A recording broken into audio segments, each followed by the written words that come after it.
కానీ ఎవ్వరికి కూడా దేవుని మీద లేదండి.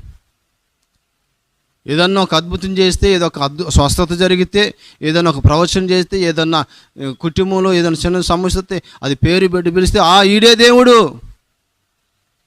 దేవుని మీద నమ్మకం లేదు, దేవుని మీద విశ్వాసం లేదు. సాతాను ద్వారా మోసగించబడుతున్నారు. జాగ్రత్త. అతను ఎంత పరిశుద్ధుడైనా, అతను ఎంత పవిత్రుడైనా, అతను ఎంత మాటకారైనా, అతను ఎంత వరములు కలిగిన వ్యక్తి అయినా, అది దేవుని చిత్తానుసారంగా లేఖనానుసారంగా ఉండకపోతే అతనే అబద్ధ ప్రవక్తలు. మోసగిస్తున్నారు ప్రజలను మోసగిస్తున్నారు.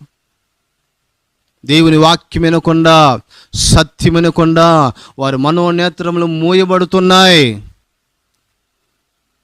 కనుక జాగ్రత్త.